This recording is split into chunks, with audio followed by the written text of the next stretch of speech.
कुछ molecule पायरेविक acid के अंदर कन्वर्ट हो जाता है हियर इन ग्लाइकोलाइसिस।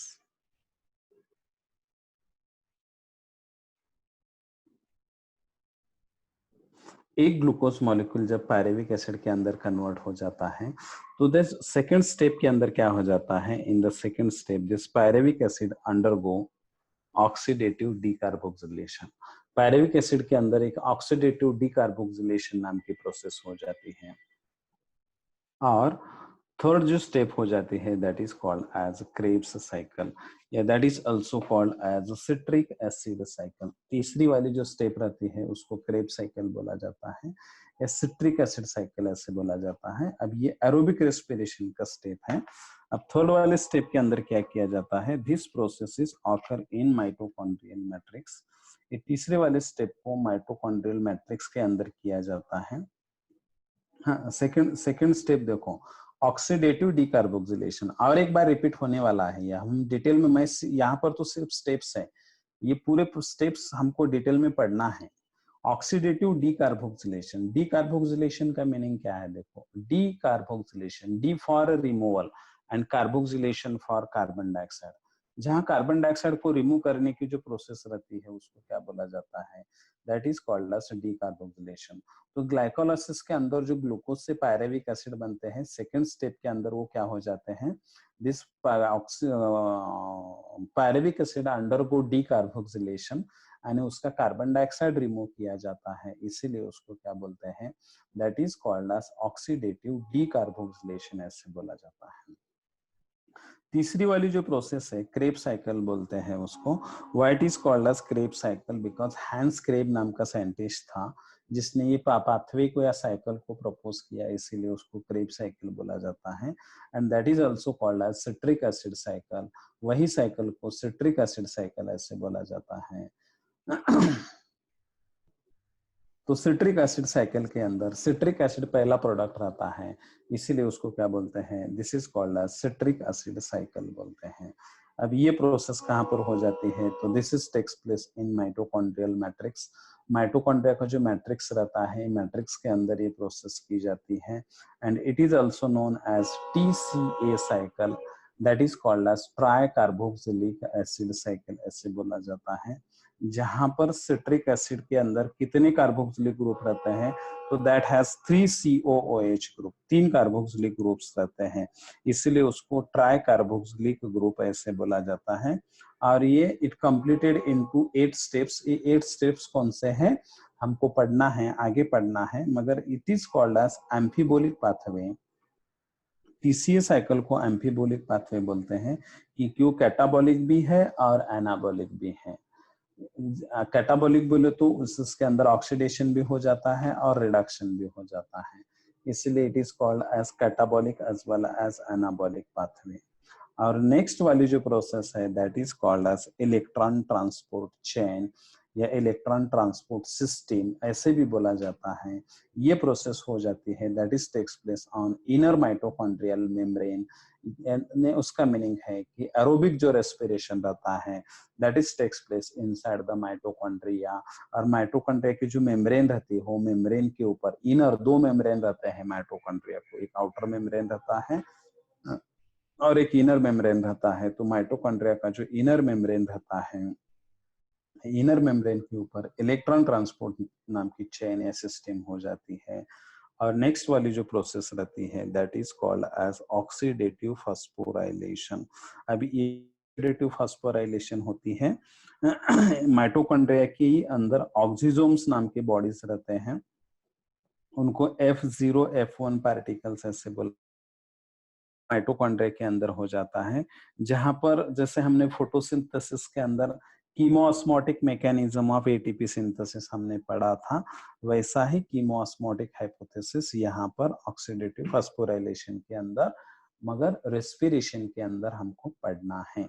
तो ऐसे ये जो स्टेप्स है glycolysis, oxidative decarboxylation, then Krebs cycle या citric acid cycle, next one is electron transport chain and oxidative phosphorylation. ये प्रोसेसेस हमको एरोबिक रेस्पिरेशन के अंदर पढ़ना है। We are going to study about the aerobic respiration through these following steps. तो इतने ये अलग अलग स्टेप्स है। अब ये अलग अलग स्टेप्स के अंदर मैं पहली स्टेप्स आपको पढ़ाऊंगा, that is called as glycolysis. पहले वाले स्टेप को क्या बोला जाता है, तो ग्लाइकोलाइसिस बोला जाता है। तो दिस इज द ग्लाइकोलाइसिस। देखो ये पेज के ऊपर आपको ग्लाइकोलाइसिस दिखता होगा। ग्लाइकोलाइसिस के अंदर क्या होता है, देखो this glucose molecule undergo oxidised and last product क्या फॉर्म हो जाता है, तो there is formation of a pyruvate और पायरेविक एसिड। वहां पर पायरेवेट फॉर्म हो जाता है या पायरेविक एसिड फॉर्म हो जाता है। तो ग्लूकोज इनटू पायरेवेट, ग्लूकोज से पायरेवेट बन जाता है, उसको क्या बोला जाता है, that is called as glycolysis. तो देखो अब क्या क्या स्टेप्स हो जाते हैं, what type of chemical reactions are takes place while the process of glycolysis. तो देखो यहाँ से शुरू हो जाती है प्रोसेस। ग्लाइकोलाइसिस का मीनिंग ये है ग्लूकोज को ब्रेक डाउन करना, इसीलिए उसको ग्लाइकोलाइसिस बोलते हैं। फर्स्ट स्टेप के अंदर क्या हो जाता है, देखो this glucose undergo phosphorylation. Phosphorylation का मीनिंग है कि ग्लूकोज के ऊपर एक फास्फोरस ऐड किया जाता है, इसीलिए उसको फास्फोराइलेशन ऐसे बोला जाता है। This glucose undergo phosphorylation and gate converted into glucose 6 phosphate. Glucose 6 phosphate ऐसे बोला जाता है। एंड उसका मीनिंग है कि ग्लूकोज के ऊपर, उसके कार्बन नंबर 6 के ऊपर एक फास्फोरस आके अटैच हो जाता है, इसीलिए उसको क्या बोलते हैं, that is called as glucose 6 phosphate.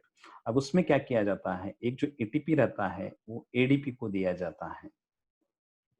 ATP adenosine triphosphate का जो फास्फोरस रहता है इधर ग्लूकोज के ऊपर आके ज्वाइन हो जाता है और एटीपी बिकम्स एडीपी। ये जो एटीपी रहता है वो एडीपी को कन्वर्ट किया जाता है and glucose molecule gate converted into glucose 6 phosphate. And this process is carried out in the presence of enzyme that is called as hexokinase, or that is also called as phosphorylase। उसको hexokinase बोलते हैं या उसको फास्फोरिलेज ऐसे बोला जाता है। Second step के अंदर क्या हो जाता है, देखो this glucose 6 phosphate undergo isomerise into fructose 6 phosphate. Glucose 6 phosphate का कन्वर्जन फ्रुक्टोज 6 फॉस्फेट में किया जाता है और उसके लिए जो एंजाइम लगता है, the name of that enzyme that is called as phosphoglucoisomerase. वो एंजाइम को बोलते हैं फास्फोग्लूको आइसोमरेज ऐसे बोला जाता है। और ग्लूकोज 6 फॉस्फेट का कन्वर्जन फ्रुक्टोज 6 फॉस्फेट के अंदर हो जाता है। ठीक है। अब बाद में fructose 6 phosphate get converted into fructose 1,6 bis phosphate या बायफॉस्फेट। तो देखो फ्रुक्टोज के ऊपर और एक फास्फोरस ऐड किया जाता है और वो फास्फोरस अब कार्बन नंबर 1 पे ऐड किया जाता है। तो फ्रुक्टोज के पास कितने फास्फोरस हो गए, 2 फास्फोरस हो गए, इसीलिए उसको फ्रुक्टोज 1,6 बायफॉस्फेट बोलते हैं। तो वो फास्फोरस कहाँ से आता है, that phosphorus is also from the ATP molecule. वो भी फास्फोरस एटीपी मॉलिक्यूल से आता है। एटीपी बिकम्स एडीपी और एक फास्फोरस आके कार्बन नंबर फर्स्ट पे ऐड हो जाता है और मॉलिक्यूल बनता है that is called as fructose 1,6 biphosphate. The enzyme for that is phosphofructokinase. वो प्रोसेस के लिए जो एंजाइम लगता है उसको फॉस्फोफ्रुक्टोकाइनेज ऐसे बोला जाता है। ठीक है। अब फ्रुक्टोज 1,6 बिस फॉस्फेट ब्रेक हो जाता है in the presence of enzyme that is called as aldolase. एक अल्डोलेज नाम का एंजाइम रहता है, उसके प्रेजेंस में वो ब्रेक हो जाता है और उसके 2 मॉलिक्यूल बनते हैं, that is one is called as dihydroxy acetone phosphate and another one is called as glyceraldehyde 3 phosphate.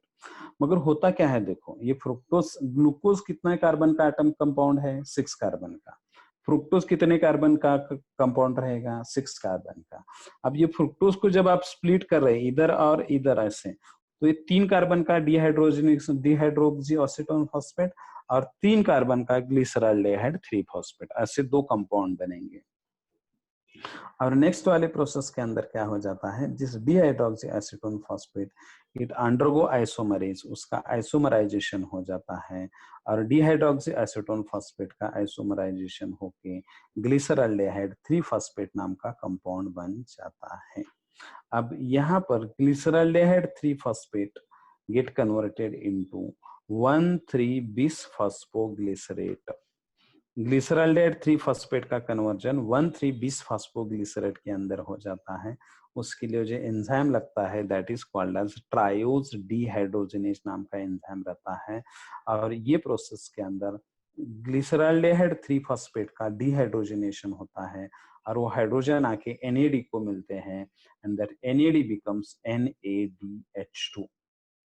NAD का कन्वर्जन NADH2 में होता है।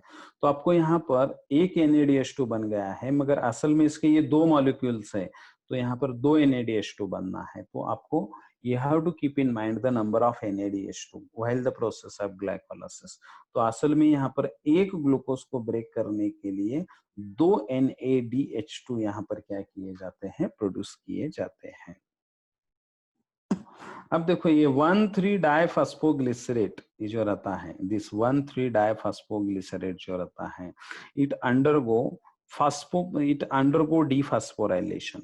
डीफॉस्फोराइलेशन बोले तो उसमें से ये कार्बन नंबर 1 के ऊपर जो फास्फोरस रहता है वो फास्फोरस निकल जाता है और इसका बनता है सिर्फ 3-फास्फोग्लिसरेट। 1,3-बिसफॉस्फोग्लिसरेट का क्या बनता है, ओनली 3-फास्फोग्लिसरेट बनता है और उसमें एक ADP का क्या बनता है, that 1 ADP get converted into 1 ATP। 1 ADP का कन्वर्जन एक ATP के अंदर किया जाता है। और नेक्स्ट वाले प्रोसेस के अंदर एंजाइम लगता है ये स्टेप के लिए, दैट इज कॉल्ड एज फास्फोग्लिसरोकाइनेज नाम का एंजाइम रहता है। अब 3-फास्फोग्लिसरेट गेट कन्वर्टेड इनटू 2-फास्फोग्लिसरेट। अब उसको बोलते हैं दैट इज कॉल्ड एज फास्फोग्लिसरोम्यूटेज। वो एंजाइम को बोलते हैं फास्फोग्लिसरोम्यूटेज बोलते हैं। और 3-फास्फोग्लिसरेट का कन्वर्जन हो जाता है 2-फास्फोग्लिसरेट के अंदर हो जाता है। और 2-फास्फोग्लिसरेट का क्या हो जाता है, इट अंडरगो NAD का मीनिंग है निकोटिनामाइड एडेनाइन डाइन्यूक्लियोटाइड। NAD का meaning nicotinamide adenine dinucleotide coenzyme रहता है। अब देखो ये 2-फास्फोग्लिसरेट गेट कन्वर्टेड इनटू फास्फोपाइरुवेट, इसमें से डिहाइड्रोजनेशन हो जाता है nicotinamide adenine dinucleotide. Yes correct है। देखो 2-फास्फोग्लिसरेट गेट कन्वर्टेड इनटू फास्फोइनॉल पायरुवेट, वो फास्फोइनॉल पायरुवेट में कन्वर्ट हो जाता है। इसके लिए एंजाइम लगता है that is called as enolase, मगर यहाँ पर एक डिहाइड्रेशन की प्रोसेस हो जाती है। What is the meaning for dehydration, that is nothing but the removal of water molecule and phosphoenol pyruvate get converted into pyruvate. उसके लिए एंजाइम लगता है that is called as pyruvate kinase, मगर ये फास्फोइनॉल पायरुवेट का डीफॉस्फोराइलेशन होता है और फास्फोरस आके ADP के ऊपर रिएक्ट होता है और उससे बनता है ATP बनता है। तो ऐसे एक ग्लूकोज ऑक्सीडाइज होके उसके बनते हैं दो पायरुविक एसिड के मॉलिक्यूल। और यहाँ से आपको ध्यान में रखना है, यहाँ से प्रोसेस ट्वाइस होने वाली है। ये मॉलिक्यूल के अंदर भी इधर प्रोसेस होने वाली है और ये मॉलिक्यूल के अंदर ही प्रोसेस इधर होने वाली है। और आइसोमराइजेशन होने की वजह से यहाँ पर दो मॉलिक्यूल बने हैं, तो ये दो NADH2, ये दो ATP और ये दो ATP। तो आपको you have to keep in mind while the process of glycolysis total ATP molecule 4 produce हो गए, इधर 2 प्रोड्यूस हो गए हैं, इधर 2 प्रोड्यूस हो गए हैं, 4 ATP मॉलिक्यूल प्रोड्यूस हो गए। मगर इनिशियल स्टेज के अंदर 2 ATP यूटिलाइज हो गए हैं, तो 4 में से अगर 2 माइनस करेंगे तो net gain of ATP molecule रहेंगे 2 ATP मॉलिक्यूल्स ऑफ ग्लाइकोलाइसिस। और इधर 2 NADH2 भी आपको ध्यान में रखना है। So this is about the process of glycolysis, in which the one glucose molecule get converted into two molecules of pyruvic acid, and this is the common pathway for both the type of respiration, that is aerobic as well as anaerobic। ये aerobic के लिए भी common pathway है और anaerobic के लिए भी common pathway है। ठीक है, तो आज तक यहाँ पर कंप्लीट करवा देते हैं। अगर यहाँ तक कुछ डिफिकल्टी है तो you can ask me.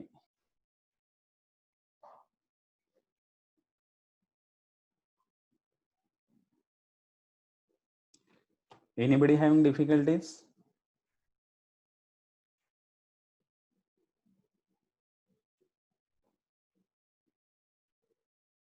Okay ठीक है, अगर डिफिकल्टी नहीं है तो बाकी के कल के जो स्टेप्स हैं we will completed in next lecture. NAD और NADH2 में डिफरेंस ये रहता है कि NAD को हाइड्रोजन मिल गए हैं तो उसका मीनिंग है दैट NAD इज रिड्यूस्ड, ऐसे बोलते हैं सिर्फ उसको। NAD is reduced form, that is nothing but the NADH2, उसको ही NADH2 ऐसे बोलते हैं। ठीक है, तो remaining will be in next lecture, बाकी का जो है वो कल के लेक्चर में हम कंप्लीट करवाते हैं।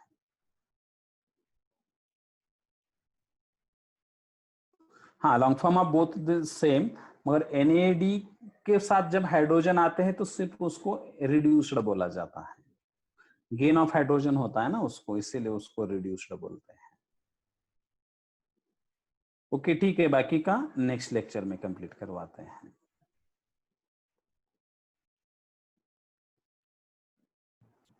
Thank you sir.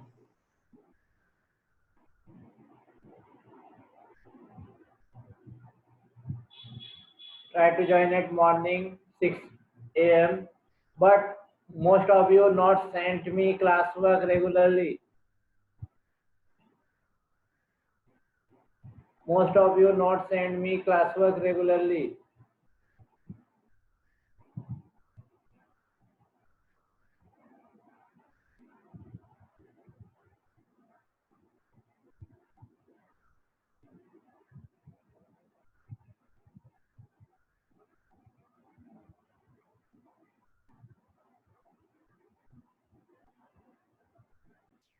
Is any reason for not completing classwork?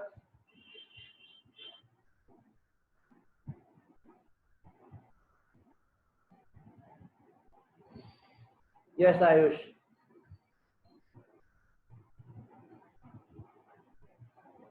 Write your name on your notebooks pages and the date and the subject. Okay, if you not write subject, then I will able to understand which subject is that. I know that which subject have which topics. Your name and date should be there on pages.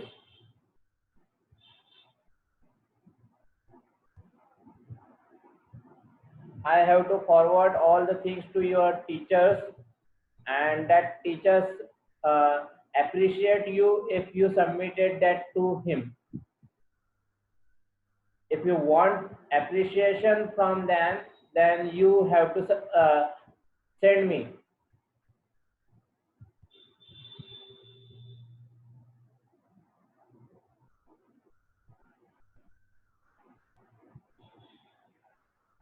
Okay, bye.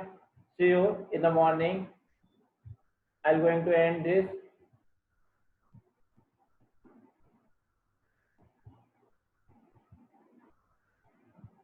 Good evening.